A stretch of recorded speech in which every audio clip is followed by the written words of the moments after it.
Mediocre Rumble Brothers.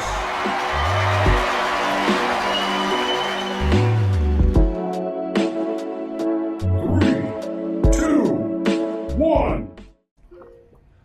All right, welcome to Mediocre Rumble Brothers. Today's episode, we're going to be talking about the brand new Switch 2 that just came out. But before we get started with that, make sure you subscribe to our YouTube and our Rumble channel. Check us out on Spotify and Twitter. I guess the first question I have for you gamers out there with the Switch 2, what's the experience that you guys are getting with the new Switch 2 that happened? Is like some really good feelings that you guys have it? Any kind of questions or stuff that you've been thinking about? Possibly might be things that they're looking at, possibly trying to improve on the system. What's your guys' takes on that? Well, I think, at least personally, with the Switch 2, all I was looking for and all I've been asking for with the Switch has been just the Switch, but more powerful. Like, powerful enough to keep frame rates up, powerful enough to just run more games much better instead of just being the console. It's like, yes, we can run it portably, but it's gonna suck. As long as you're okay with that. And I think so far from because I got it on launch day and I've just been messing with it ever since, and I think it's satisfied me, like at least in that department, I think.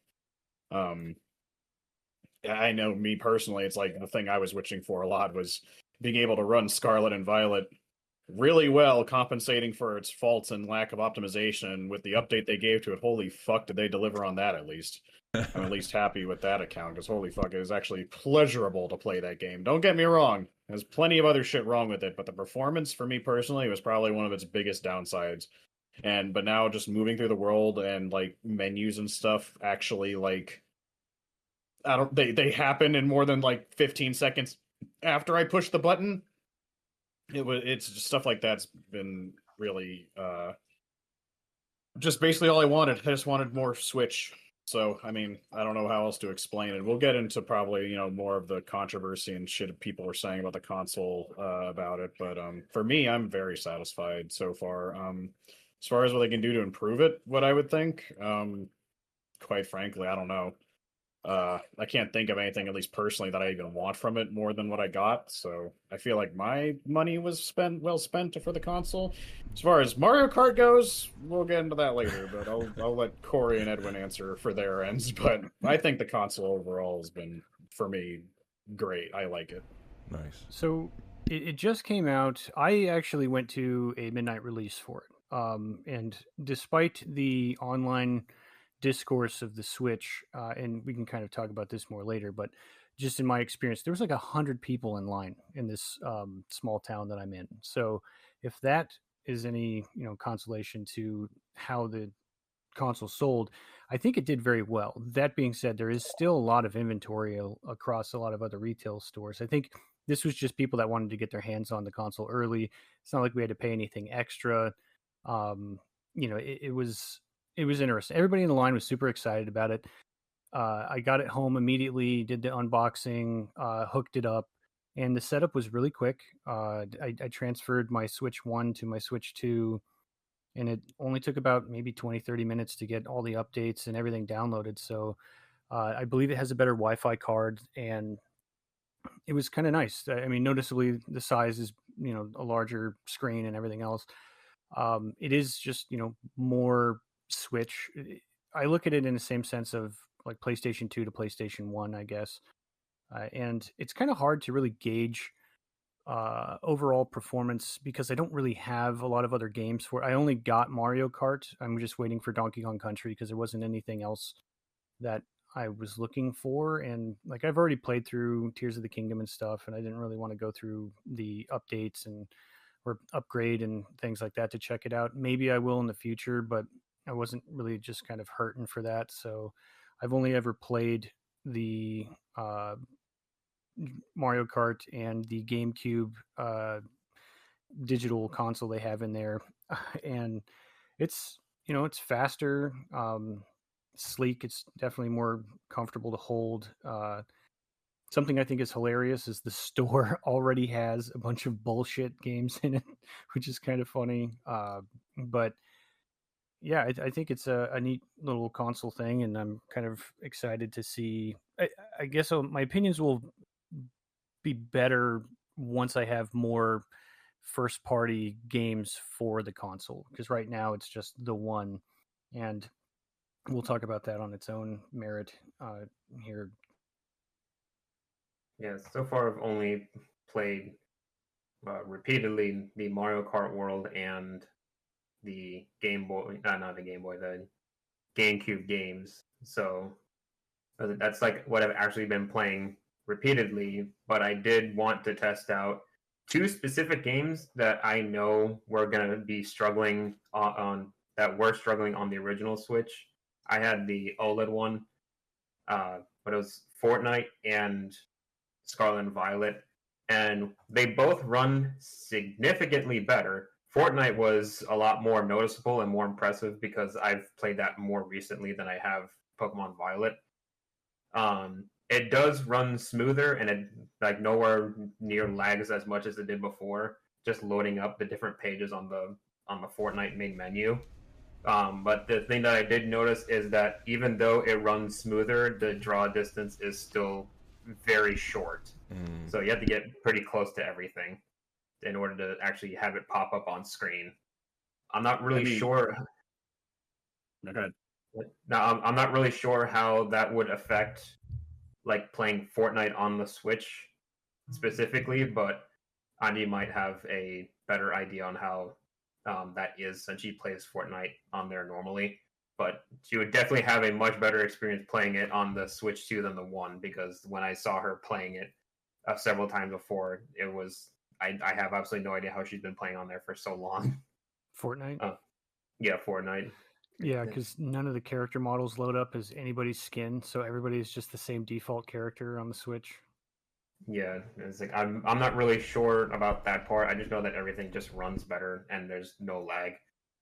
So that's a lot nicer. And the size of the Switch 2, it feels much better in my hands. The bottom, me holding it in my hands, it's not, the corner is not digging into the palm, so it's not just leaving a red mark when I play for a while. But I did test out playing like a Grand Prix and a Knockout Tour in Mario Kart World, and my wrists were hurting holding that thing up. So it is heftier.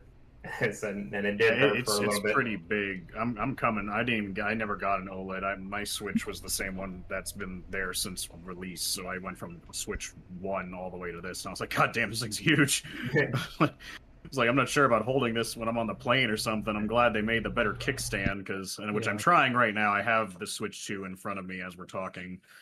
Just driving around the free roam in Mario Kart, trying out the portability. The screen itself is nice and big for a portable console, and the definition's really nice. I mean, I know it doesn't go up to 4K in handheld mode, but I'm not really a graphics stickler kind of guy. I like style more than like outright power, and as far as like realistic graphics and shit goes. So, well, I think even on handheld mode, the screen's small enough, anyways, that even if it was 4K, it's kind of it's meaningless. From it. Yeah, it's meaningless. You're not going to tell. Pixels are so tiny. What I was going to say is that Edwin, you're saying that it's more you haven't played Scarlet and Violet in a hot minute. I have, because I had recently bought a physical copy of Violet when I was with you guys the last time, and I was playing through it. And but when it was revealed that they were going to have a big update for the Switch 2, I was like, all right, well, I'm going to put that on hold and wait for the Switch 2 to come out to see how it performs. And like when I say it's like an entirely new game, I cannot over exaggerate how good Scarlet and Violet runs on the Switch 2. Like, this is how the game should have been at launch. Like, if the game had been like this on launch, people wouldn't have hated it nearly as much. Again, the games have plenty more issues that do not stem just from the performance, but at least now the game isn't like physically painful to play. It runs more than like an alternating between 20 and hardly 30 frames a second, and it's stuttering like every 2 seconds. You're going to certain parts of the world and the game can barely run at all. Every time you open up a menu to like change your clothes or just open up the fucking map, for God's sakes, or the Pokedex, it actually just happens with a snap of your fingers instead of how you wait like 5 to 10 seconds for it to load and come up. Like, it is unreal. Like, it is a completely different game now. Like, I'd still probably rank it as the worst in the mainline series overall, but at least now I can play it and not feel like killing myself. And it doesn't feel horrible. Nice. Like I said, I can't and that was one of the free update games, so that was nice. Like I'm almost considering fucking Scarlet and Violet to be a launch title for the Switch too, because holy fuck, they might as well be new games. And just to let everybody know too, I'm kind of asking the questions in regards to their experiences because I unfortunately did not get one. Kind of on the table right now, possibly holding out for the ROG Ally 2 or the Xbox ROG Ally, whatever the hell that they call it now. That's possibly going to be my new look for, since it's kind of be a little pricey to try to go for both consoles. So I'm just trying to work around just to see exactly what they have, and possibly seeing what the differences are. And maybe it comes around the line that it might even better suit for me to go for the Switch 2 than the ROG Ally X or whatever they call it again. But I guess my question for you guys is, so since the Switch 2 just came out and you guys are playing with that quite a bit, do you feel like it is a huge difference compared to the Switch to the original Switch, or is there just some mild changes? I know that they were trying to advertise the hell out of it, that it was going to be a beast compared to the previous, but again, I've never, I didn't get to experience it myself. So just, I guess, through you guys, what do you guys think on that? It kind of answered the question more or less, but even if we're talking about outside of Scarlet and Violet, I think so. It runs better. It has a more powerful docked state. I can already tell looking at this now, as Edwin said, I don't know about holding it in my hands. I have the kickstand up right now, but the handheld state seems to be going strong. I mean, as far as the battery goes, yeah, I can definitely see this thing not having a strong battery, but as Nintendo do, we're probably going to have like the Switch 2 Pro or something in like 2 to 3 years. They'll probably have a much better battery life. So, But, what was the battery life on it? Have you guys tested that out to see how long it will last on a game?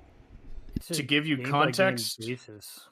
when I joined this Discord right now, it was at 100%, and I turned on Smash for like 5 minutes, and since then I've just been playing Mario Kart World. And right now, I think we've been sitting here, but even before we started recording, we've been sitting here for probably 30 minutes. It went from 100 to now I'm down to 83%, so it's not great. Okay. Yeah. So But it's that's like, also I think- it running like the a high end Mario, like Mario Kart's like probably the biggest thing it can run right now. So that's it running at like max capacity, I guess. Okay. They Even said on- specifically like 2 hours, but it heavily depends on which game you're playing. Yes. Yeah, I think that's the same. Yeah, Yeah. for any of those kind of portable, it's going to depending on how much Well- processing power it's going to require. The Switch 1 had varying battery life game by game. Like if you played Tears of the Kingdom handheld, then you probably get 4 hours. But if you played something pixel art related or whatever, like something that's less demanding, you might get 6 out of it. And Oh yeah, because I could play. I remember when, not last time, but the time before last, I came to visit you guys. I had Vampire Survivors just released for the Switch, and I think I was only at like 70 or 80% battery after a couple hour long flight just playing Vampire Survivors. So yeah. Well, another thing I guess that the Switch 2 has that I enjoy is that they didn't change the layout of the menu screen. So a lot of the times these consoles, they kind of reinvent their UI layout for their home screen. And I kind of was fully prepared to have to memorize a new stupid navigation system, but it's just the Switch. It's the same Yeah. thing. So it's again, kind it of feeds nice. into my thing where I'm just like, it's just the Switch, but now it's Yeah. better. And I think people have compared it. I'm not a techie person, but I guess a lot of people are saying that it's basically like it's better than a PS4. It's not as strong as a PS5 or Xbox Series X, clearly, but it's stronger than a PS4, I guess. Yeah, it's like a according to PS4 people. Pro. I've seen side by side performance of like Final Fantasy VII Integrate mixed, or that one running, and then on the Switch 2. Granted, I think the Switch 2's is 30 frames and not 60. There's some other things that they were doing, showcasing load times between the Switch 1 and Switch 2, and how it's substantially faster for like Smash Brothers and Scarlet and Violet. Animal is Crossing, faster. especially. Animal Like Animal Crossing, Crossing didn't receive a big update, but Animal Crossing always took forever on startup. But now it's like barely. It's not even a minute, like not even 30 seconds. I think really it starts up really fast now. Is The other the thing that was kind of interesting to me is that the file size, you get more flash memory on the base of the console now too, instead of just like, I think, what was it, 32 gigs or something in the original, and now we get 200. okay? So That's nice. yeah, it's not bad. Oh, as And- far as the value of it goes, too, the base storage is so much better because the Switch 1 base storage was like right, garbage. Yeah, it was 20, small. 30 gigs. It was horrible. And now we're Yeah. like, I haven't had to buy an SD card yet. I'm probably going to buy one. I'm just trying to hold out to see if I can get a terabyte large one. But for the 250, I was able to download like everything that I was currently using and still have like almost 100 gigs left over. So that value in and of itself is nice. So I'm Yeah. so I'm assuming that with the sleekness of the Switch 2, I'm assuming they're still going with just the SD card, correct? There is not like you can No, replace or change. Okay.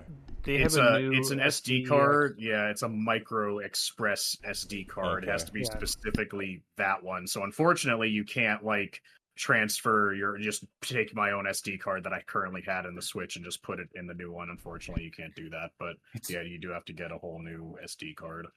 Definitely Yeah. mildly unfortunate for me because I ordered a dual pack for 128 gig sticks that go in the Switch, and then it came with another one because my wife has it's basically like a mini PC or a Raspberry Pi that's specifically programmed with the computer for like DDR. I think it's called like Step Up or something like that. So it has, just it's like the arcade box of one of those machines, and it uses that card to store more songs. And it's like, oh, I'll just use these for the Switch too. And then they're like, no, we changed the format. It's like, of course you have proprietary nonsense for this new console. And how much is it? Like, $150. Like, son of a bitch. Yeah, right now I'm looking at a standard SanDisk micro SD Express for 256 gigs, and they're asking for about $72. So that's That's a bit pricey. I think the last time I looked at it, that sounds like a markup because when I looked at it for 256 was probably about $60. To be fair, I had a 120 gig one for the Switch 1, and I never came close to filling it.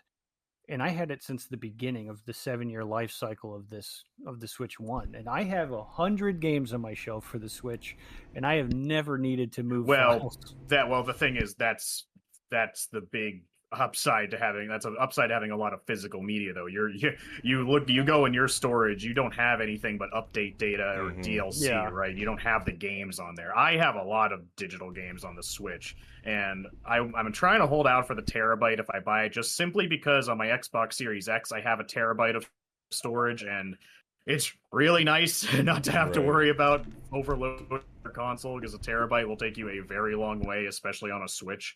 So I'm just holding out for it, and I don't have to worry about it. Not that I buy too much digitally anymore, but I have enough that I would still like to have everything just installed. That way, if I ever want to play something, it's like, oh, I want to play this. Guess I'll wait 6 hours for it to download and have to Yeah. delete like 3 other games to make room for it.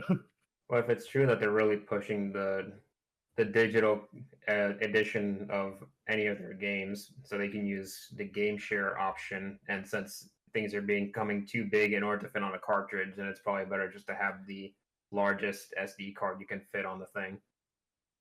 Well, let's be clear that things can fit on the cartridge. They just don't like cartridges anymore.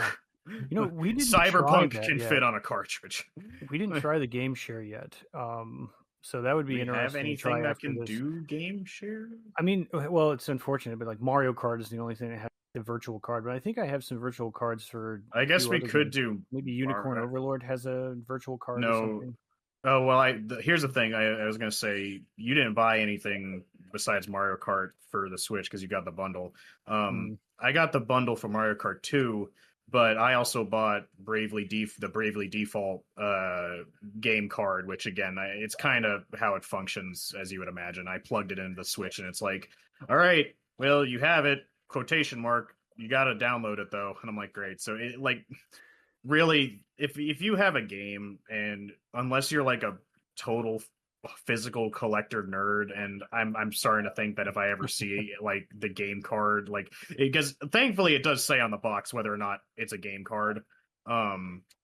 I might just say fuck it and get the digital version, because really all you're paying for is a case to put on your shelf. And at the end of the day, like, yes, you're still going to have a cartridge, but there's nothing on it. It's just a key that lets you download the game. So there's like, I mean, it's literally just one step below what they did for, I think it was Split Fiction and Civilization and like one other game on the Switch 2 that was on launch day, that if you bought the quote unquote physical copy, it literally was just a case with a download code slip inside of it. There's not even a cartridge. There's a space for a cartridge, should be, but it's just a slip of paper that has the code on it. That's it. I'm like, that is so pathetic. Gotcha. I'm not even. Yeah, pretty much. Maybe IOU not to game.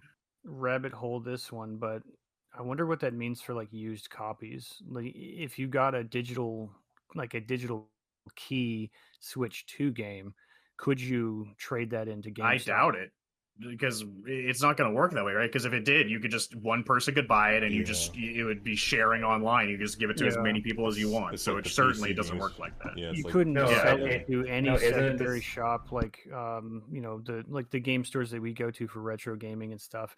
You wouldn't be able to sell your collection. You couldn't even sell it online to anybody if you've already used the key, I guess. Yeah, So that, I that's mean, kind of- that is an upside to the game key cards, because technically speaking, in that aspect, they still have trade-in worth in quotation marks, because you still need the game card to play the game. So you Yeah. can trade that in, and someone else can buy it and plug it into their Switch and then be able to play that game. They'd have to download it, but it's not tied to your account. It's tied to that cartridge. So And we're talking about this exclusively through the Nintendo Switch 2's like new introduction to this type of thing, but it's anybody's guess whether or not PlayStation or any of these other companies are going to adopt this. I mean, with they Xbox want to. and their We all new know showcase. they want to. Oh Like yeah, and if PlayStation all the could. companies, well, all the companies, if they could, they would flip the Switch tomorrow and make everything Mhm. digital, because we all know that they make more money that way, because no shipping costs, all this other bullshit they have to deal with. Like, if they could switch everything to digital without completely provoking insane outrage, they would. But they would poke the bear in that situation, honestly. Their marketing departments too would have to think about that on a level of, you no longer, pre-order sales numbers would be very different, because like I said, I'm never going to pre-order a digital product because it's never going to go away. So like you're gambling with our sales numbers, because at least if physical media has a number behind it that people can go, okay, we see what we're about to move, that's good. But if it's just digital, all's quiet on the Western Front, you know what I'm saying, until the day it comes out and you go, what happened? No one bought it. It's like, well, no one cared. Well, so you'll sell it to the diehard fans, but then like at the same time, it's like, well, I can just put it off, because it's not like I have to worry about it being on the shelf or not, because it's just always going to be there. Or Holiday season.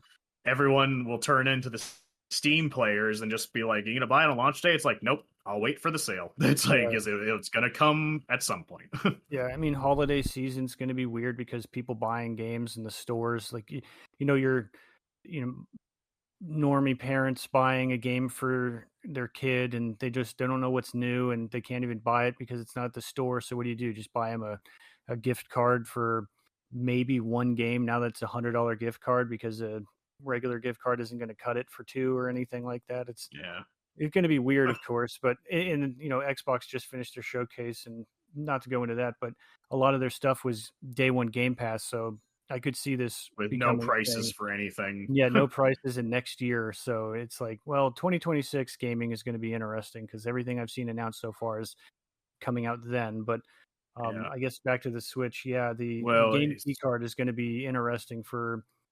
I wonder how it's going to impact a lot of these secondhand shops like that. I mean, I know the one by me, they do a lot of tabletop stuff, card game based things too, to keep them afloat. So they don't really sell new games like that, but they do have a library of used games that I kind of go in and pick up, and they range all the way up to current console. But I don't think they'll be able to do it with these game key cards. Well, as far as the Nintendo goes, right? So, as we all know, you can't buy anything on the 3DS and Wii U and Wii storefront anymore. However, at least I can say this for the 3DS. I forget what the rules are for the Wii U and the Wii, but anything that I had previously bought, again, I bought digitally a lot in the couple years prior, or a lot in the past, because again, no middle of nowhere made my life easier. So I bought a lot of digital stuff on the 3DS. Even though I can't buy anything there anymore, I'm still able to like delete and re-download games that I owned there digitally still. Now, is that going to last forever? I don't know. But the point is, I still, quote unquote, have access to them. So as long as that remains true, the game key cards in essence still hold their value, because in essence that is the game still, despite it not being on the cartridge. It has access to the game.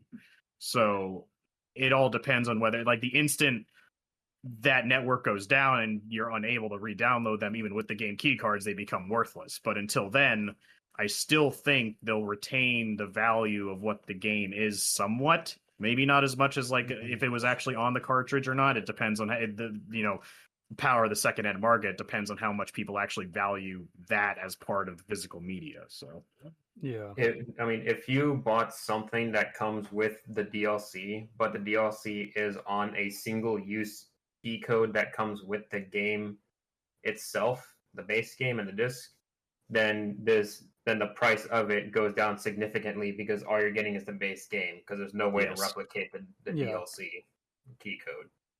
Yeah, and we've seen that practice since like PS3 and stuff. Anyway. Yeah, like I felt bad. I remember I traded in a Fallout 4 like Ultimate Edition or something like that, and it had the disc with the game on it, but all the DLC was on a key card, a code that I had already used. So when I traded it in, because I didn't give a shit about it anymore, I was like, well, remember, it doesn't have any of the DLC on it, and they were like, we don't. I guess the pricing doesn't matter because it's the Ultimate Edition. I don't know. It's like whatever. I warned them. If no one buys it, that's on you. But I don't know. It doesn't seem to affect the price. I guess I don't know, but it does make it worth less in my eyes. I wouldn't buy it because if I wanted the DLC, it needed to be on the disc. Yeah. And personally, for the to go back to the original question, the Switch is a significant upgrade to the original, unless you're playing like heavy 3D games like Fortnite, or I guess, well, you won't be able to play Cyberpunk regardless, but like anything that's like a heavy game like the Pokemon Scarlet and Violet or Fortnite or things like, and close to those, it's not really worth your time. It's because if you're playing like a bunch of pixel art indie games and things like that, then you can just make do with the original Switch or OLED. It's even then, it still offers you like increased performance a lot of the time, and decreased load times, larger storage, better portable experience because of the bigger screen. Some people are more patient than others. I mean, they are for sure. I mean, I'm not going to discount. I'm just saying there are other things. Even if you don't play more high-end games, then there's still reason to get it. But on the topic of price, since we're swimming around it, Exactly. number one, do we feel that the $450 is worth it for the Switch 2? I think it is, but do you two?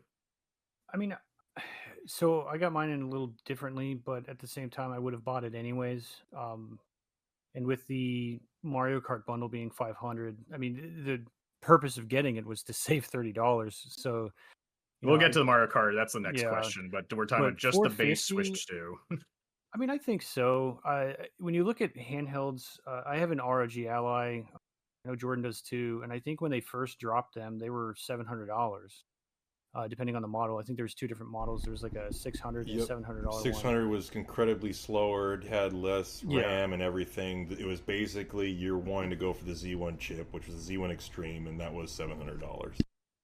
Yeah, and people might say, like, well, that's more powerful because it's a handheld PC. The argument was like, I'll get a Steam Deck or something, but a lot of these things are that price or more anyways. And I mean, I think that the utility of it being something that I can bring with me or dock it, and I usually play my Switch docked. When I do travel, I take it with me to play on the plane, of course. But the utility at $450, Yeah, I mean, I would have bought it no matter if it was $600, maybe I would have kind of held back a little bit, but 450 wasn't that bad. Well, I guess it's more of like a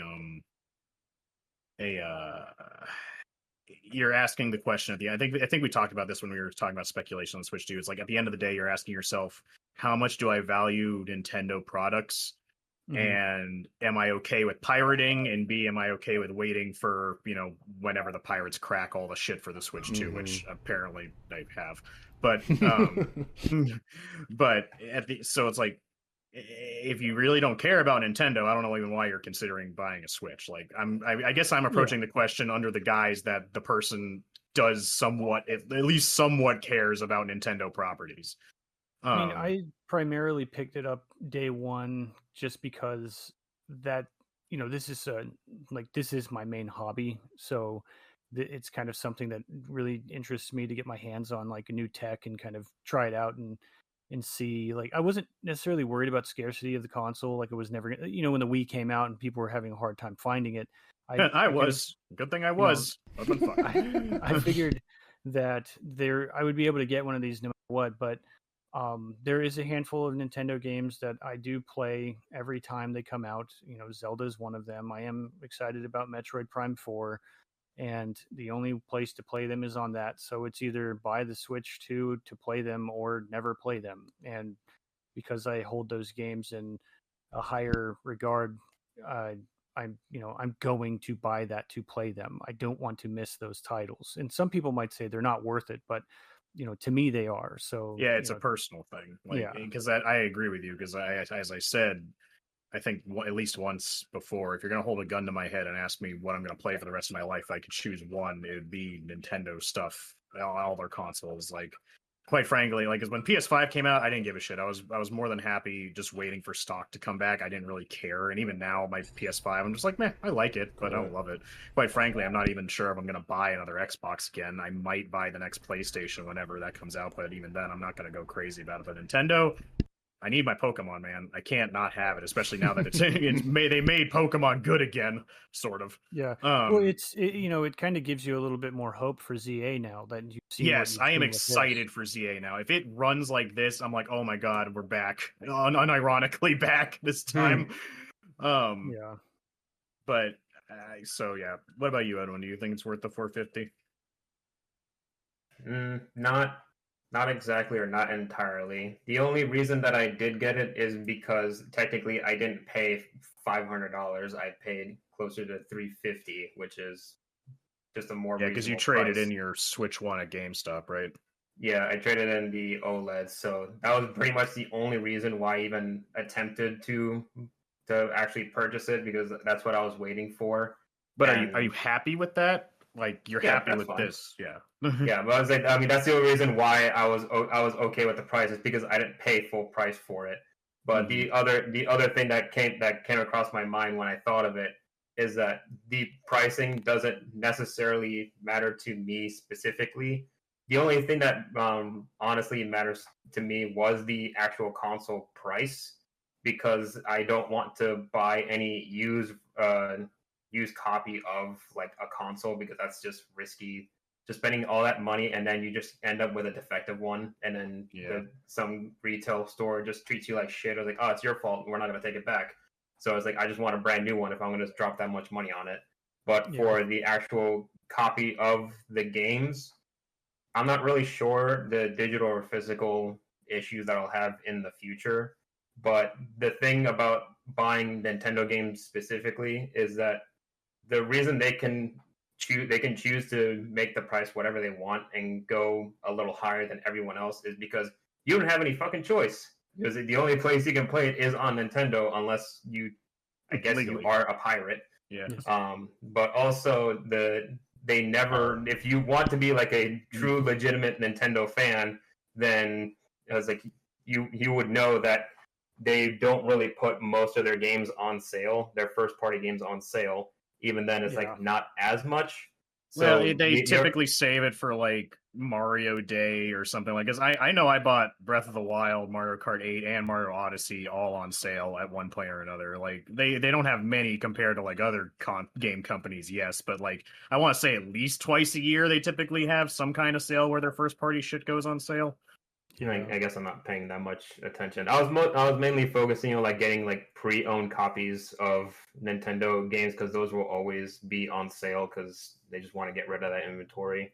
But the issue that I don't know how I'm going to deal with is how pre-owned games are going to be when there's an actual physical copy of it or just a digital key card. I'm not really sure how I'm going to have to deal with that, but Like I said, that's a I'm future. like, I really think that if I see any games coming out from now on that says digital game key card, it's like, do I want to even go through the trouble of buying it like this? Because all it is going to be a case on my shelf. That's really all I'm buying. Because I value it being on the cartridge. I find it weird buying like it's a digital copy with extra steps. Is essentially what I think of it. Yeah, but like the problem with that is like regardless of and most likely regardless of which one it's going to be, what kind of game card it's going to be, it's probably gonna if it is pre-owned, it's going to be cheaper. But if it's not on a special sale day, like you said, twice a year, then if you buy it digitally, it's usually going to be full price because True, that is true. most of the time the sales for first party games are usually on Xbox and PlayStation. That's not so much on Nintendo because I'm still fucking waiting for the Scarlet and Violet DLC to drop in price, but it's still $35 damn Oh, dollars. that's never gonna drop in price. Good luck. You're Yeah. just gonna have to bite the bullet if you want it. I did. I mean that's what I was waiting for the Switch 2 version. Like I'm not gonna go back to this game unless it runs better. It clearly runs Yeah. better, so that's when I'll actually get back to it. Yeah, The but no, go ahead. I was gonna say the interesting part with this digital like only thing too. You're talking about like not being able to just jump the gun on stuff if it's only going to be digital at full price. I think that's also going to update the world that we live in with demos and trial runs, similar to how Steam has refunds if you've played less than 2 hours or something like that. Because if they start moving to digital only platforms and Nintendo doesn't have any sort of way to refund a game, or I couldn't play it before I try it, like they're going to have to figure that part out because people are going to be hard pressed to drop, $80 on a game that they have no idea if it's even fun. I mean, I feel like that's what like I mean that's what I use YouTube for is I just look for gameplay for like is it entertaining enough for me to watch this? If it is, then it's entertaining enough for me to play it. That's I my don't know. mindset. Because Death Stranding to me is entertaining to watch, but it is not fun to play. Exactly. Well, No, I know it's- nothing about Death Stranding. Well, now Norman Reedus. But now here's a big one. So we more or less established, we have differing opinions on it about the Switch itself. But what about Mario Kart? The Nintendo. Sorry. Go ahead. I was wanting to see if I could possibly have a take at this price myself. Yeah. So I was just wanting to say, so particularly me, since I have been using the ROG Ally for quite some time and just loving the hell out of it, and I am looking forward to the future of the new ROG Ally.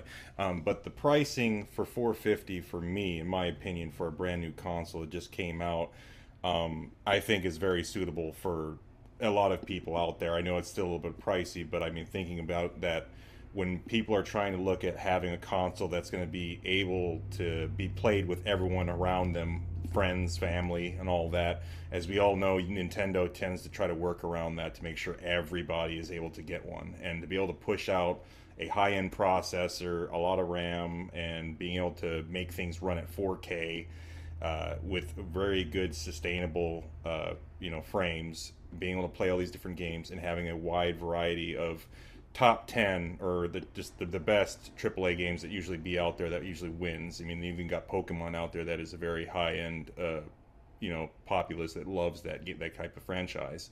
And for me specifically, we're trying to you're comparing apples to oranges about is this really good or suitable compared to these other handheld devices that are out there. The idea that I want to say is like, don't get the shit twisted, because we're talking about a console. PCs are completely different. There's nothing really about them that makes them a very well usable piece of source unless you really know the interface of Windows or whatever type of program that they're using. When you go into a Switch 2, by what I hear, it's the same format as interface is the same old Switch, which is great. So everybody can jump right in, get right to the games that they need to play right away, and they don't have to worry about navigating through this Windows program, finding what they need to do to get where they need to be in order to play a game. That's kind of what you're going to have when you play with a PC, and these PCs are 700 or more in dollar range. Yes, they're more powerful, but there's a reason behind it because they are just completely just PCs. There's nothing about them that are convenient. And I think that the whole idea maybe be that one, you got the new tech with the Switch 2. It's the convenience that it's a game that's built, or these consoles built around games that are formatted to them to where they pick up, they play, there's no lags, there's no real problems with frame rate. Everything is running precisely how the game should run. Versus with the PC, it's the exact opposite. It's how good your computer is with the game it's given. And there's a lot of frame rate drops, there's a lot of breakdowns, there's a lot of issues. It's usually going to be about what the kind of system you have is going to determine how good the game plays. Well, with the Switch 2, everybody has the same play, it all works. And when I was hearing yesterday when you guys were playing Mario Kart, which is the next question you guys are going to be jumping into, sounded like you guys were having fun. You weren't having no connective issues or anything. It sounded like everything was running smoothly. Again, you were all able to pick up the games and play them, and you guys aren't worrying about the pricing too much. I mean, there is some range there, but 450 to me sounds comfortable. It sounds fair. It definitely sounds like a lot of people out there could afford it, or at least be able to save up to get the price to get to that console in later in the run if they don't have it right now. It seems fair. I mean, they got digital copies and such that are presumably happening, but I think it's all works pretty well for me, at least by what I'm seeing. And Jordan just explained why I prefer consoles over PCs. Yeah, I'm not tech savvy at all, and I like my consoles because for the most part, now we have to deal with downloading bullshit. But in most part, you just sit down, play, don't got to worry about nothing with computers. Correct. Or emulation and such. Like if you don't know any of that shit out there, how that works, you go to very scary kind of sites that potentially might ruin your computer forever with viruses, spam, all that stuff. With these other things in mind, it's direct play, no issues. If you want all the cool things that come along the way with the PC, just be mindful that there is a lot of extra steps you have to take, and presumably might be some actually problematic events that you might take if you go around the wrong way. So, my opinion, pay the 450, get the Switch, you play with your friends, everybody has it. I have the ROG Ally, I can play everything I want to, but guess what? I can't play with any of my friends unless they have exactly the same game on Steam. This is about if I played an emulation or anything like that, I can't do that. So they kind of have a one up on me because they get to all be able to participate in these games and play together while I'm basically on my own world kind of playing what I want to. So if you're like wanting to really engage with a higher populace of people, friends and family and stuff, you're probably better off with the Switch 2, or at least you're hoping that you both have a very good computer and you're both playing the same exact game that can connect to each other, like Steam. And other than that, you're kind of shit out of luck. Yeah, it's crap like that. Why people really don't want to lose the split screen features in most of their games. Exactly. Yeah. Alrighty. So, but moving on to the different price point. I really appreciate that perspective, Jordan, because I don't know fucking dick all about fucking computers anyways, so I have a hard time articulating that point. But Mario Kart. Nintendo's finally pulled the trigger on $80 video games, and even when this was out, I was like, I don't like that. No, Telltale, nobody liked that. Unfortunately, as Edwin also said, Ed is able to look at you and be like, well, tough shit. Do you want to play Mario Kart or not? And it's like, God damn it. But the truth is, the only reason I got Mario Kart is because of the bundle. Because when you bought the bundle with the Switch 2, it only cost $50.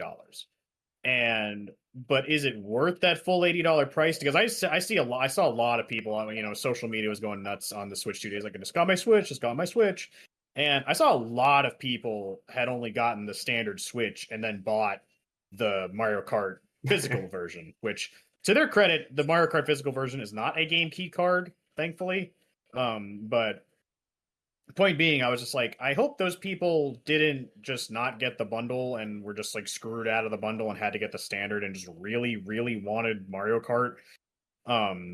Because me personally, I mean, I'm playing it right now. And as I told Corey, I was explaining to him like the point of free roam mode. I am literally just driving around because it's easy for me. Just it's almost like a fucking just a like keeps my fingers busy. Just fucking just driving around, but it also keeps my mind free to talk about stuff. But I don't think it's worth $80. I don't Yeah, I know don't think about so this. either. I don't know about this whole bullshit they were spouting. It's like, oh my god, it's such a big game. I'm like, I Yeah. agree. It's a big game, but it also just feels like next gen Mario Kart. Like it doesn't feel like next gen plus plus. It just feels like, yes, this is the new Mario Kart. I don't understand what the $80 price tag is. I really don't. It's strange to me that I was kind of expecting something a little different Maybe because the of story. their argument of how they were saying like, oh, this is a monster game. You know, that's why it's $80. Trust us. Yeah, I And then hate that. It's like, I what does after that mean watching though? after watching like the directs and things, it's like, okay, you know, I starting to believe that, you know, maybe they're treating this like a mainline Mario game and getting into it and driving around the world and you see little things to do. And it's not just, you know, a typical Mario Kart, pick a circuit, you race and it's over. You can go explore and things like that, like you would in a regular Mario game, finding, you know, odds and ends kind of shit to do. But after engaging with that, which one I will say it's kind of cool because the title screen of the game, you can either just press start and go into the menus, or you can also just start driving with whatever characters on the screen right there and just go into the game and start fucking around. That's neat. But after driving around for 10 minutes, I was like, okay, I'm kind of bored now because I'm just driving by myself. There's no real challenges. And then I tried joining a game, which kudos to them for making this very easy to do. But I Yeah. joined Udon's game so that we can drive around together, but we didn't end up driving around together. And I was just running through the item or the outfit bags. I pick one up, back up, pick it up, back up, pick it up, and then get the outfits and then change characters and then pick it up, back up, pick it up. Because that's how To you be fair, unlock I thought stuff. that's what we were doing. I was helping you show Oh where you can yeah, get most of the food bags at so you can unlock the costumes. no, yeah, that's fine. I'm just saying, like, I thought that I would be unlocking these costumes in a more fun way, but it just became this weird assembly line version of just run into this and slam into the wall so you don't leave the scene so far. Switch characters, grab another one, switch characters, grab another one, rinse and repeat until you have all of them and go to a different place and find other food and do it again. It's not like, oh, you won this race and you got first place, so with this character you unlocked, you know, outfit here. It's literally just a random chance that's handled like an item is. And as neat as driving around the world map is, it's not everything is a racetrack, and you can't really do a bunch of crazy tricks and stuff. So you kind of just drive around and you can find alternate paths to the tracks, but when you're actually racing them, I kind of find it almost impossible to find the alternative course to like get up on a different area or something. But I've already cleared all cups uh, Damn. of the regular races, not the takedown races. And the takedowns are essentially just a shuffle of the original or the other set of races, but in a different order. And there's more of them.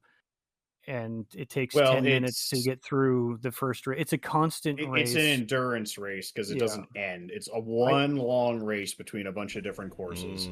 I do almost prefer I that think mode, so. but rather than dive into that too much, I'll let Edwin speak his part on his first impressions with Mario Kart here and the price, because $80 is a bit steep for a game that I feel like, you know, $40 would have been it. You know, I also am coming off of playing Expedition 33, which is bad for a lot of people in the industry, going, oh shit, that game was amazing, and it was not $70. Yeah, I mean, I will say Mario Kart World looks super nice. I like the landscape. I like how colorful it is. I like how like how large like the actual like the Mushroom Kingdom is with like everything connected and like seamlessly connected. But it's like the free roam is very boring. I mean, I looked at like the map, and you're apparently supposed to be collecting peach coins and then doing missions, but I don't know what the purpose of any of that is. I did a few of them, but they were all more or less the same, point A to point B. Some of them are like really short races, just like around a very specific course that's not like an actual thing you can do in like not an actual course you race in the Grand Prix or in Knockout Tour. And then some of them are just like fly through the rings in the air, do this, do that, ride. One of them was like riding up the creek and then just trying to get to each checkpoint within an amount of time, which was significantly harder than I first expected. So there is some challenges to some of the missions, but still, that's pretty much it. It's basically just free roaming and just fuck around. The actual races themselves, I it's probably my fault because I've just been playing at 50cc, so everything seems incredibly slow and not Gee, no shit. not super and not super difficult. Snail. So that's my I'm fault. playing on the I'm just- easy baby difficulty, and it's slow and easy. I don't know what I expected. Well, I mean, I'm just getting that out of the way because I know it's like once I get a feel for the speed, then I'm not gonna want to go super slow later on. So I'm just like slowly going upwards. So and on a slow speed, I can actually look at everything and appreciate it before I'm zipping past everything later on. But like it is super slow. So that's my fault. I'm not gonna like hit it for that. But I do not like what I expected was that all the characters had their own amount of costumes, at least a significant amount, but apparently some of them have like maybe one or two, while others have like six. Because I found like six of them for Rosalina, and then only one for Pauline and Donkey Kong. So it's just like I don't know why you introduced that and then only give like the popular ones more costumes instead of getting all of them at a somewhat closer amount of costumes just to make it more fair and more equalized, because I don't really understand what the point of adding so many characters if you can't collect anything for them either. It's like some of the characters don't really make any sense either. Like the bee is just weird. It's not even sitting on the actual cart. The crab doesn't even move its claws. The claws don't even touch the handlebars. I have absolutely no idea how it's even turning. It's just weird to see all that. So The cow is fine. The cow is fine. The knockout tour is like halfway through. If you're like actually in first, it's basically just a leisure drive. Just Playing avoid at all 50cc, shut your yeah. mouth. Yeah, it's like it is a leisurely drive, but I'm assuming once you get faster, maybe it won't be so much. I guess I'll find out later. But blue shells and lightning are definitely a lot more present in the races. I didn't see Corey. You finished all the races. Does it unlock 200cc by any chance? So I 200 haven't unlocked is anything. not unlockable. What is unlockable is mirror mode, which is mirror 150cc, which is Backwards. also a staple of Mario Kart. But you have to at least get a bronze trophy in all the pre's and all the breakout tours or whatever to unlock it. Yeah, I've Okay, only done the 'cause- base set. Okay, because I think I told this to you, Jordan, that in Mario Kart 8 they had 50 to 200, but the tracks were shorter. I mean, not shorter, more narrow because it was only 12 racers. This one has 24, so it's wider. Oh, okay. So I feel like 200cc is more possible in this game than it was in 8. Well, Or don't maybe forget, I 200cc was not a thing that was included in base 8. 200cc was added in the Switch version, like the deluxe version, because the Wii U wasn't going to be able to handle 200cc. At least I'm fairly sure that's what happened. Like, it wasn't a thing that was baseline Mario Kart. You had to buy the game again in order to get it, basically. oh, I thought you were gonna say it was DLC, but I don't remember if it was deals. I'm pretty sure it was just part of the free update when you got like the Mario Kart 8 Deluxe when you rebought like the Switch version. But I could be wrong, but I was fairly certain that's what it was. I'm gonna add a little bit of positivity to the negativity. Because the more I'm playing it, the more I'm enjoying it. I was pretty skeptical about it at first because I have literally just spent the last month playing through all the pre's and Mario Kart 8. So I've been playing a lot of Mario Kart recently. So going from Mario Kart 8 to this, basically like back to back, is a bit jarring. The aesthetics of the game are fantastic. I love how the carts move. I love all the colors. The music obviously is amazing. The character selection I thought was fine. I'm in agreement with Edwin as far as like I don't understand why some characters have more costumes than well I can to a certain extent. I wish the main cast had a bunch of costumes. I don't know why Pauline only has the one outfit. I don't know why Lakitu has any outfits. But someone like Rosalina has like 6 outfits, and then fucking Wario has like 8 outfits. I'm like, you're gonna give the fat fuck more outfits than the pretty lady? What the fuck is wrong with you? But that's just me being a Rosalina simp and wanting more skins. But even like fucking Waluigi has one more skin than Rosalina. What the fuck is that? But I thought, and I think all the NPCs, quote unquote, riders, I guess, or drivers is what they're calling them, is the NPC drivers, all the weirdo enemies. I'm like, it's fine. I don't know who wants to play as the dolphin, but good for them, I guess. I don't really care. It's just more content. As far as like the lack of costumes, I was speculating this with Corey. DLC is a thing. Nintendo's loves their DLC nowadays and their updates, so it's going to be real easy money just to be like, hey, new outfits.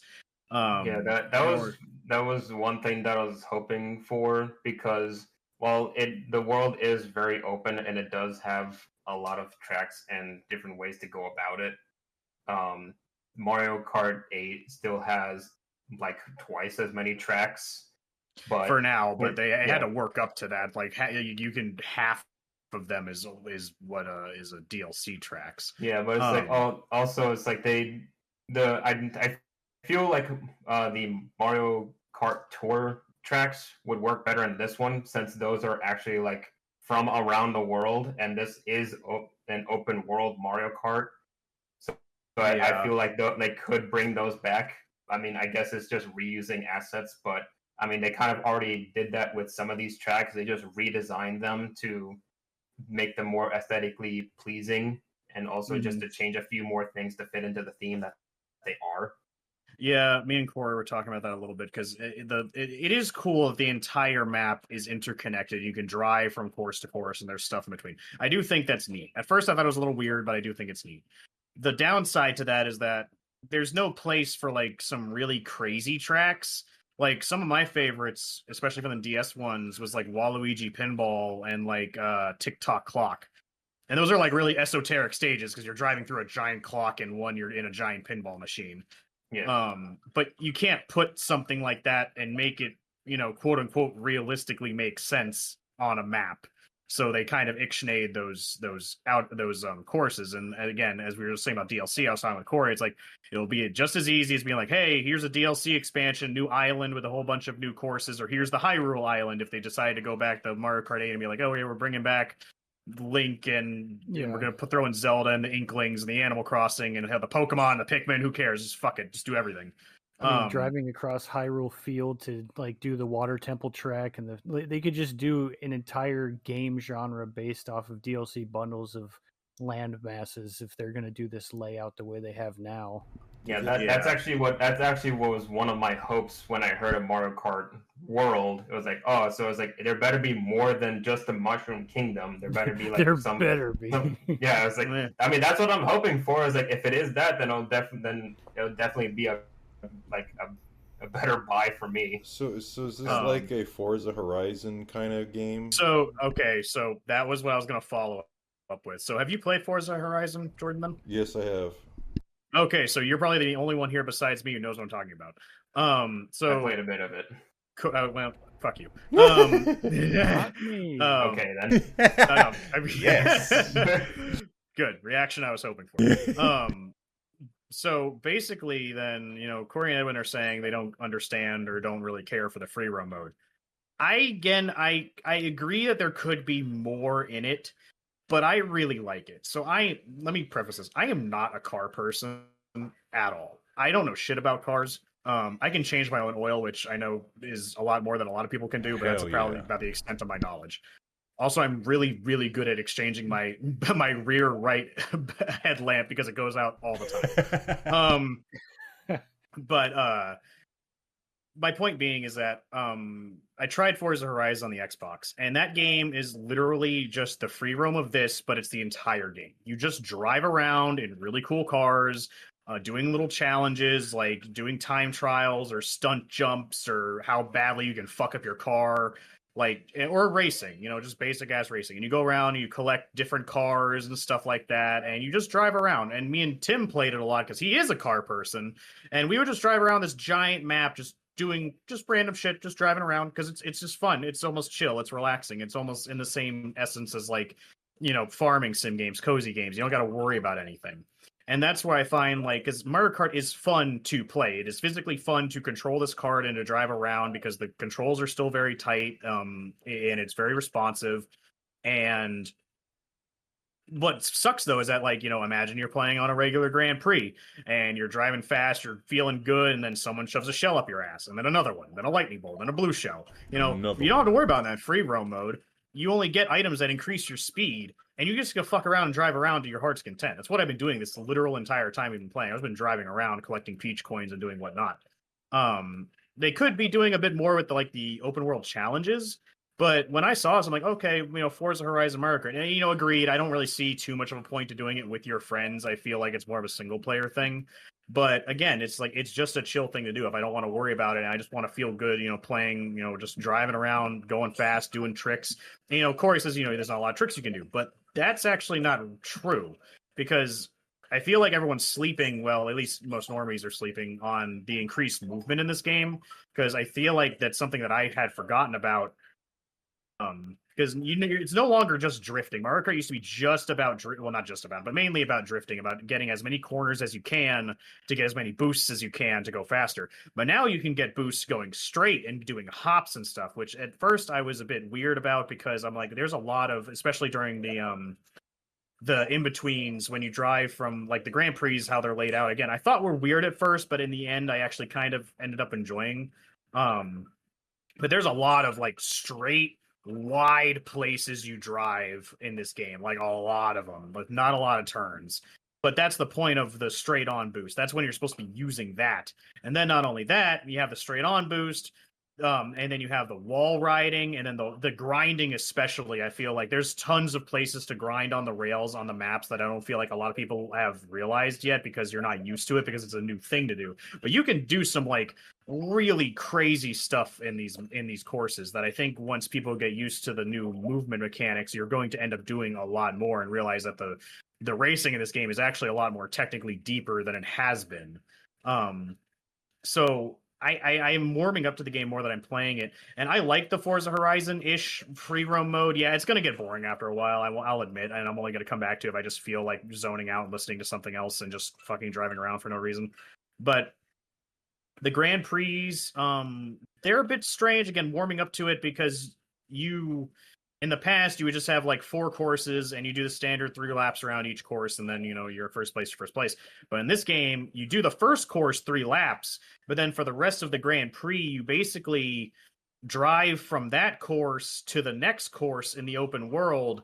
But that in and of itself is part of the race. And only during the last quote unquote lap is when you actually reach the next course. And then you only do 1 lap around it and then you're done. And then you do that for the next 2 other courses in that course. So again, at first it seems a bit strange, but I thought some of the more fun aspects of this, because they did it with some of the DLC courses in Mario Kart 8, was one really long map that was just had checkpoints that you didn't loop around and then you just got to the end. But they basically just expanded upon that idea in here. Oh, and the Mario Kart World Tour tracks, like it makes you go to different directions based on the lap as Yes. well. So I think it's cool, and I'm really enjoying it, and I really like the knockout tour especially. I really like the fact that it's one long ass race that you just have to keep going for. I actually find that really enjoyable. Um, I found it better, as Edwin just said, I find it, too slow and too easy. And I was only doing 100 cc at first, but knocking up to 150 when you really get the speed up is when it really starts getting fun. Because when I was playing Mario Kart 8, I was having a lot of moments where my heart was pounding because I'm like, oh shit, I gotta keep on, I gotta lock in because if I fuck up one time, it's all over. And I wasn't getting that with this game until I knocked it up to 150 cc.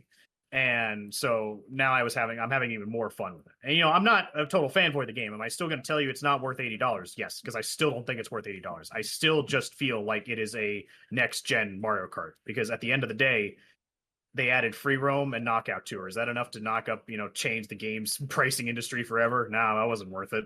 So is there I like so oh Go ahead. I was gonna Go ahead. say is like so like how we're talking about the Horizon deal, like Forza. Yeah. Does this game specifically does it have like with the free roaming deal that you're unlocking stuff? Does it have like actual missions? Like when you're looking at Yes, okay. technically. So here's the thing, Ray, is that I don't think the rewards for the missions are worth it, but there are plenty of missions to do. So there's collectibles in the worlds, as we were saying. There's these things called the Peach tokens that you go around. They're usually in some hard to reach spot that you have to do some kind of trick to get to. Those are a collectible. The question mark blocks are a collectible, but they're just as simple as finding and booping with your car. They're easy. But then you have the P block or the P button challenges, and those are like the real challenges. You'll find them in the world. You'll hit the P block, and then it'll present you with a challenge, usually like get to the race using mushrooms before the time runs out, wall grind, collect so many blue coins, drive this semi truck and run over a bunch of shit, which yes, that's a thing you can do. Or wall grind all the way there, just shit like that. And they're fun challenges, but at the end of the day, you basically just get if you do the challenge, you just get this sticker, which it's not even something you use. It's literally just like a sticker saying, yeah, you did it. Here's a sticker. And it just goes in your sticker book of achievements, basically. So there's not really a real reward for it because the costume unlocking, you don't have to work for. You just have to run around getting the different food items and having each character eat them in order to get different outfits. Like those are the best unlockables and arguably the easiest thing to unlock. And in the Mario Kart itself, I know with 8, and just to confirm with you guys, the 200cc was introduced after when they got to the deluxe edition for. That's what I thought. Yeah, that's when it showed up. My question was, so before you could do all the customization with the wheels, the gliding thing, and all that stuff. Is the Mario Kart World? Are you able to drive more things than just a cart, like a motorcycle, a car that looks like a Mercedes Benz and all that stuff? Do they have that ability or no?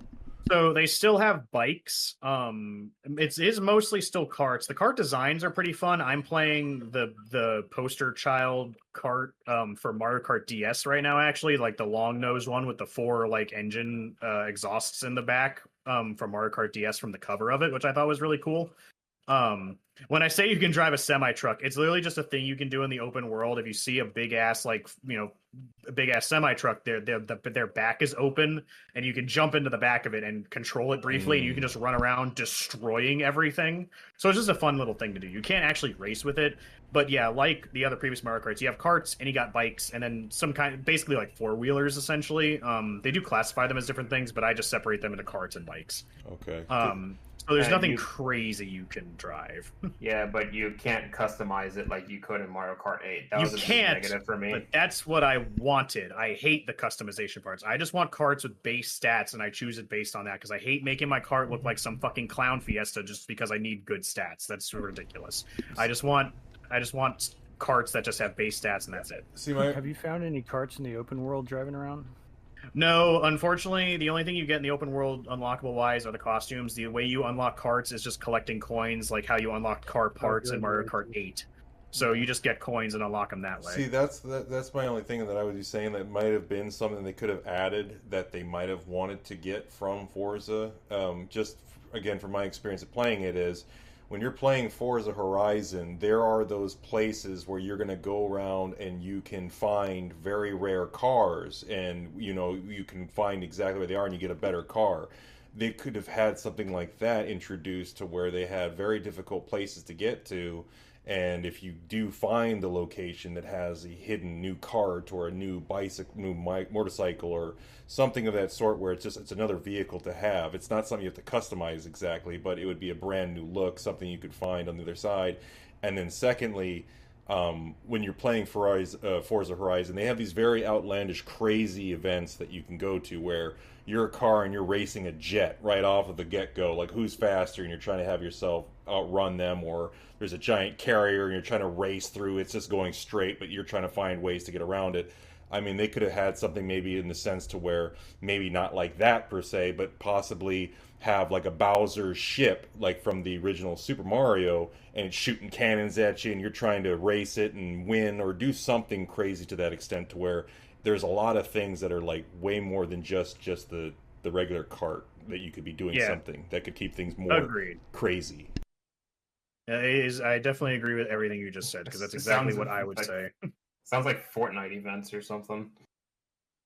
Yeah, but Jordan's right. I mean, they went Forza Horizon route, but I didn't think they went far enough. So it's just that's easily something they could have done. Kept all the unlockables with the free roam to give you incentive to interact with the free roam in a fun way, doing the challenges to unlock stuff, so you have like a reason to do them. So yeah, maybe that's that what would I have thought. made. That's what I thought chasing characters in the free roam was for. Is like, do I get anything for like chasing you down or something? But apparently, you don't really get anything. It's just like, hey, we're both roaming around, but you're a player and I'm a computer. I'm just gonna be running around for no reason. It's for people with no friends. But yeah, don't make it turn us into just Mario Kart. But Mario Kart was a huge part of the release. Obviously, it was the poster child of it, and there was so much controversy surrounding the price. Again, I think there's plenty to like about it. But if you're willing to wait for an inevitable sale, no matter how long it might take, I would say wait for the sale. Like I said, I wouldn't have bought it day one if I wasn't able to just get it for $50 with the bundle. Like, because I don't think I would have paid $80 for Mario Kart. I still don't think it's worth that price. So, by what I'm hearing, does this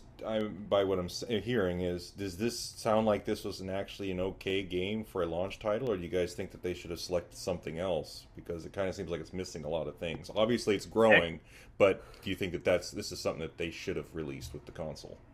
Economically, it makes sense, because we've already determined that the Switch and the Wii U, Mario Kart 8 was the best-selling console twice. It's the same fucking game. So they were banking on that. So I think statistically it makes sense. But their other first-party game is coming out next month, being Donkey Kong. And I feel like, obviously, I mean, again, maybe they didn't want the two to compete with each other, which is perfectly, reasonable. But I feel like it could have opened up even stronger if they just had one more for the people who just didn't want to play Mario Kart, something a bit more interactive, or more staple Nintendo, a la Donkey Kong, because it's a fucking platformer. So yeah, just something else would have been good, I guess. Like, even launching with Metroid, or like we predicted, like, could you imagine if they launched with Mario Kart and Metroid and Pokemon ZA and Donkey Kong? But then again, at that point, you're really asking a lot of consumers to pick which one they're going to get, Yeah, so they can't overload them. If those games are all $80 launch titles, then they would have this weird uphill battle of, like, I don't have the discretionary funds to buy all four of those things, at least if I'm going to play it smart and not just, like, run in there and swipe a credit card and make bad decisions. But as far as a mainline launch title goes, it's a safe bet for them, though I would have preferred, like, the Wii launched with Twilight Princess, right? That's like a banger game to me, but it's a safer bet, especially because this console is supposed to showcase better online, better um, integration with your friends. So they have the chat feature, and The cameras. there's not really a reason for me to use the chat feature when I'm playing just a single player game.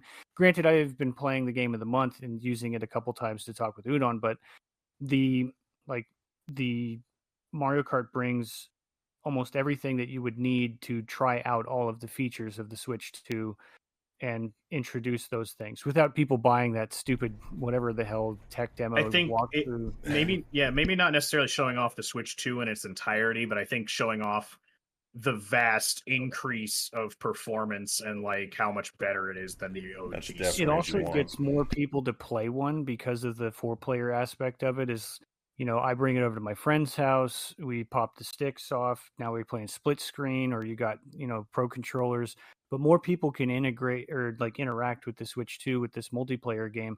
They probably could have gotten away with it too if they'd launched with some sort of Mario Party game that would have been like really involved. They Well, kind of they had did. Remember, they got Jamboree. they got the extended Jamboree, which is the kind of like their compensation for not having a bunch of stuff. All the expanded editions with the Kirby and the Zelda and the fucking Jamboree. Yeah, I mean, Bundled and also being $80 by itself, it could have been like an incentive to buy the bundle instead of the standalone Switch 2. if they decided to just instead of having both versions of Switch 2 and just had the Switch 2, it's $500, but it comes with Mario Kart, and then don't tell me that you're charging me for the Mario Kart and that it was going to be $450, and so I'm paying $50 for Mario Kart. I think they still would have just sold a ton of those. It kind of would have been looked at in the same sense of Wii Sports. People would have thought they're getting a banger game for free, and it would have been treated in the same way that people do Kickstarters with free shipping, even though they rolled that into the main price that you paid anyways. So you think you're getting a great deal. It's one way. Of course, their marketing team is a lot smarter than I am on something like this. So I'm sure that they've weighed all of these options, and this is why they've approached it this way. well, sometimes, because the thing with Wii Sports is that I had heard that it was actually Reggie, former president of Nintendo America, that had to really push Nintendo to include Wii Sports in the Wii. Whether or not it was in the Wii's price or just for free, but they really wanted to sell Wii Sports as like a separate thing. Like the reason why it wasn't even bundled with the Wii as like a quote unquote free game is because Reggie pushed it so hard. So they're really not inclined to include stuff like Nintendo's. Like I am a Nintendo fan. I try not to be biased when I can, but they can be a bit greedy sometimes. Or maybe, I understand wanting to be paid for your work, but sometimes it's better to give something like that. The Switch Welcome Tour should have been free. I can't believe they have the balls to charge someone for that. That is so ridiculous. Stupid. It's not even a fucking game. It's that kind of blows me away. Yeah, that is apparently like though grade A it's stupidity. outselling a couple other things, which is What strange. the fuck ever. I don't know how they sort. I don't know how they sort their storefront though, so it could just be a listing of Nintendo first party things listed in front of other things, and that it's not an indicator that it's actually outselling Cyberpunk. But that's bullshit. There's no fucking well, way. Or it's all like content creators buying it, being like, "I bought this, so you don't have to." Yeah. Yeah, basically.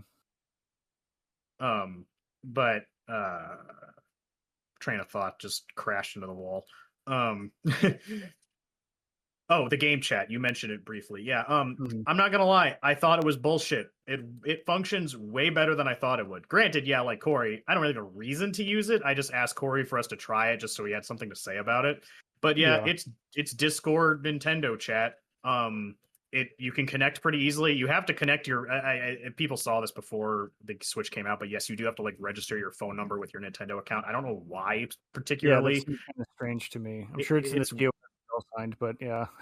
Yeah, it's very strange. But point being, it works really well because we all saw the ad and we were like, bullshit, that's going to detect fucking everything in the background. There's no way, right? And but weirdly enough, my Switch is across the room from where I'm at, and it's right next to my soundbar. And Corey couldn't hear anything. And I had my TV on. I made sure it was on, and it wasn't muted. And I was playing Mario Kart, and Corey just could not hear it. He only heard me when I spoke. So I was like, that is fairly impressive. Like, and I think you said I was a bit quiet because I was across the room, but you could still hear me. So yeah.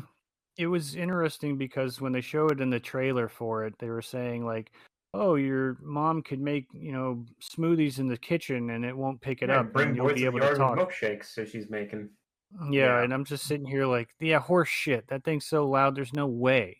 Yeah, But granted, we didn't run the blender test. I didn't want yeah, to bust out my blender, but for Mario Kart being fairly loud right next to a sound bar and it's not picking it up at all, that's pretty impressive. I'll give them that. now that you say that, I think I want to try a blender test. I have one. We can do this. Got a ninja. We'll report the results of the blender test on yeah. the next episode. The other thing that was trailer accurate is the frame rate of the screen share. Yeah, we tried the screen share, and again, it's neat, especially for people or even kids who don't have fucking a Discord and a capture card and whatnot, and your computers. But for what it is, it functions perfectly well. I think it's actually pretty neat. Again, if I didn't have Discord or other shit to use, I'd find it pretty useful. It's actually, in my opinion, it's actually even cooler than like Xbox Party Chat because it works just as well, and it has screen share like that. That's pretty cool. Just frame rate aside, but yeah, that function's pretty neat. I think we didn't do any camera bullshit because we don't need to. I still think that's silly. Yeah, but Discord's still more useful because you don't oh need yeah, a Switch if you to use it. yeah, if you have Discord, just keep using it. There's absolutely no reason for you to switch from Discord to this for any reason at all. But if that's all you have and all your friends are on Switch, it's pretty neat. But yeah, so that's I think like Corey said, I think the only thing we didn't try is the game share functionality. I tried the mouse function real quick. It's fucking weird. I still don't understand why that's a thing. I'm going to have to use it in Bravely Default at some point, apparently, according to the trailers. So, Or Metroid. Yeah, no one's going to play it like that. I think another complaint to the Switch 2 is that it doesn't have streaming service apps, but I don't think the Switch even had that anyways. No, the Switch did. The Switch had like Crunchyroll, I think. I don't know if I'm pretty sure it had YouTube. I don't know if it had Netflix, but I know the Switch. Know it had any of that. I thought they were going to stop with all that. Yeah, I know it had YouTube. The Wii and the Wii U, I think, and stuff, but I don't know. I've never seen any of it in the store to download apps. On the regular I'm thinking Switch. It's just like a yet thing, but I really don't feel like it's that big of a deal at the end of the day, simply because like everything you own can access streaming services. Your fucking like 99% of smart TVs can do it. Your phone can do it. Your tablet can do it. Like if you have literally own anything else that's not a Nintendo Switch, you probably have access to your streaming services. So I don't know why that's such a big deal. I think PS4 was like the console that streamed Netflix the most or something like that. So, I mean, I know that's what my PS4 is for. It's like out there in the living room as basically a streaming device now because my PS5 is what I play on, so I don't really need it. Yeah, if they're trying to have people wanting to continuously use the Switch 2 for everything, I think that would probably be a smart move for them to try to incorporate apps that you can literally watch things like Crunchyroll and Netflix and stuff like that. So you're basically just staying on the Switch 2, which is what they want you to do. I mean, even in handheld mode, you could take it. You could take it with you to stream, and then like use your phone as a hotspot for the internet, and just stream to the handheld Switch. But even then, it's like the only thing you're really getting out of it is a bigger screen. You can still watch it on your phone easier. I don't know what licensing deals you have to have these streaming services like Disney Plus and Netflix and things on your system, but I mean, Nintendo probably is smart enough to just be like, well, everybody has a phone and or other console and or smart TV and or tablet, so we don't need to put it on here because they're already watching this. The only reason they're using our thing while that thing is playing it in the background. So, like, we don't really need to make a deal with Netflix to have it on here. Well, I kind of think that would be also acting as advertisement for Nintendo on their side, too. It's like you're getting more viewers on your console through Nintendo service, so you might possibly want to just throw them a bone so you're getting more people on another I'm sure device. Netflix is trying to figure out how to increase their audience size because they're hemorrhaging everything. But it's like, well, it's probably because you keep increasing your monthly premium. So if you stop doing that, people won't fucking cancel. Nice. But I think unless anyone has anything else to say about the Switch, or we didn't address some kind of like common complaints people had about it, I'm kind of at the end of my rope, honestly. Besides that, like I said, my piece about Pokemon and Mario Kart, and I haven't tried Bravely Default yet, but I want to beat Baldur's Gate first before I move into another RPG. I just grabbed it because I know I wanted it. And also Fantasy Life, great game by the way. I waited for the Switch 2 to come out, and I bought that on it as well. Awesome game, A plus. I haven't tried Unicorn Overlord on Switch 2 yet, but I did install it and everything, so I'll give it a spin. Though that game runs great on the Switch, and that kind of had some speculation, but I might go through my Switch library to see if there's any other games that were. I'm telling you, dude, fucking try Scarlet and see the fucking difference. It is absolutely unreal. I need to try 3D World and Kirby's Forbidden, whatever, fucking Forgotten Valley. I haven't played that one yet. Dystopian Kirby. Those two, I'm not even talking about the expansion either, because those two games also got free updates to like make them more like compatible with the Switch 2, like up their performance. So I want to see how good it is, because stuff, unfortunately, even though I like Pokemon Sword and Shield and like Brilliant Diamond Shining Pearl, they're going to load faster. But I'm pretty sure those games are like locked to a certain FPS. So even though the Switch 2 is way more powerful, it's not going to be like a performance increase like Scarlet and Violet, because that's the whole point of the update, was to unlock that frame rate and add higher res textures and shit. So that's why it looks and plays so much better. So older games are probably just going to have the benefit of much shorter load times, and their colors might pop a bit more, I suppose. But other than that, they're not going to be like super amazing.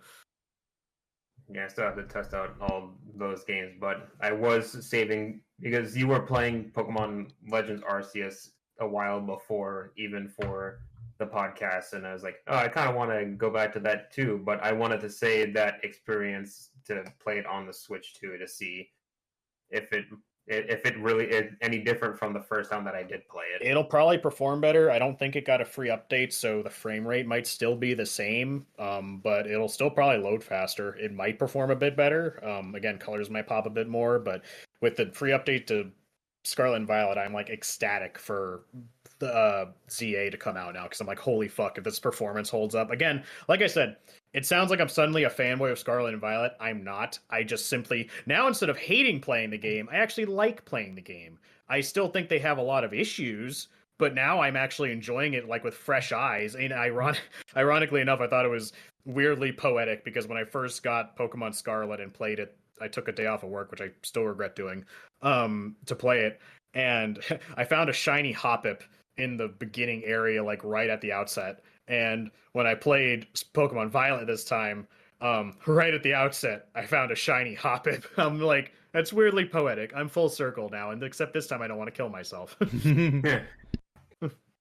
Yeah, I got my old man to flex on me, which is weird, but yeah, he got one himself too. So I'm basically just the guy on the other side. Like it's gonna be okay. I'll eventually get to see what it's like on his side. When you have visit. Your priorities. Yeah. Like there's reasons for people not to play this. And again, if I didn't get it, I have plenty to play. I just, like I said, I'm like, when it comes to me, next PlayStation or Xbox, I'm probably not gonna participate much either, or not really as much as this. This I knew I wanted, but this is just because it's Nintendo stuff. So right, and then just to bring up to everyone too, I know last podcast I accidentally had misspoke and said that we were doing BioShock next month. It's actually going to be, well, this month is going to be Wind Waker, and then the next month is going to be BioShock, just to make sure no one's confused. No, it was a curveball. Remember, yeah, it was a curveball because it was June 1st, so we weren't lying. So in July we're doing BioShock. I just didn't realize. I thought BioShock was August, because we were gonna do what released that month, and then BioShock released in August.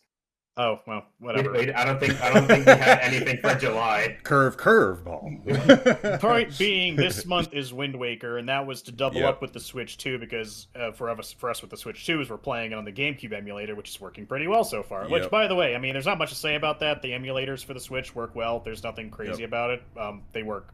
Thumbs up. I haven't tried Good job yet. They also have European versions on there, as well as the American ones for some reason. Which is neat, I guess, if you want to see the small regional differences. I guess it's cool that they're there, I suppose. But that app is going to get so much better when they add in all the other fucking titles to it. I'm still planning on getting the GameCube controller for the Switch, but probably next paycheck. But yeah. All right. Well, I guess we'll be wrapping it up today. Don't forget to follow us on Spotify, Twitter, YouTube, and our Rumble channel so you never miss an episode. And to all you gamers out there, just remember to keep exploring, keep playing, and keep listening. Until next time, this is the Mediocre Rumble Brothers podcast. Hey, this is Corey, and thanks for checking out Mediocre Rumble Brothers. If you liked the video, please drop a like, and if you didn't, that's fine too. If you'd like us to talk about any specific games, drop a comment below, or feel free to discuss your experience with the games that we've mentioned in the episode. You can also listen to our episodes prior to YouTube on our Spotify. Thanks for watching, and hope to see you again soon.